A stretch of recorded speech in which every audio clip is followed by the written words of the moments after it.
大家好，我是 JR 的雷射小牛，今天给你们来介绍一下我们的 JR458绿光的雷射哈。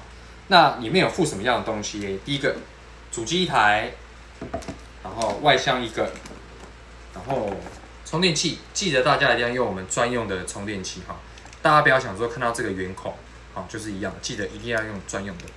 好，然后电池的话，附你2颗，带这个电量显示的，好，带电量显示，好，这边有1颗。好，然后充电的话，就是从这个孔直接做插上去，然后背带，然后这个钥匙是锁这个箱子用的，好，然后一个反光的眼镜，然后一个保护卡。好，来跟你们介绍一下哈，充电器它如何做使用哈。充电的时候，对不对？它这边会亮一个红灯，充饱的时候它会亮绿灯。那我们在充电池的时候，对，我们是以充电器为主，不是以电量显示为主。没有在充电的时候，我们才是看电量显示，让你做一个参考。好，那记得大家不要乱拿充电器。好，那我现在跟你们来介绍一下这机器如何使用。第一个，这个是开机钮。好，那中间这个灯，对不对？在闪烁的话，它就是告诉你它在整屏，那等它停了，就是水平已经完成了。好，那开 H 的这个灯就会亮。好，那开 H 的话，它有3段，第一段它会先亮前面，第二段它一样，它就亮左右。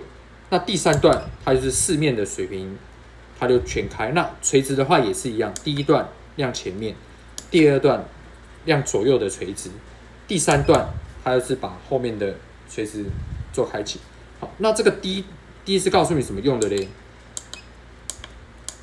好， D 就是告诉你说，比如说你要调，比如说水平线的一个强光弱光的时候，那它的可以有3段的调整。好，第一段的亮度，好，比如说你觉得光线太粗，好，第2段，好，线会稍微变细一点，第3段线就会再变细一点。那它还有一个功能就是说，它可以搭配接收器使用，就是你必须你这个灯要亮，你才可能搭配接收器。好，什么叫绿光8线8点的？就是所谓的垂直跟水平都会有各一面。好，这是第一面嘛，对不对？那第一面的时候，对不对？它都会有没有这个强光点？垂直的话，这边也会有个强光点，然后每一面都会有这个十字线。好，这是第一面。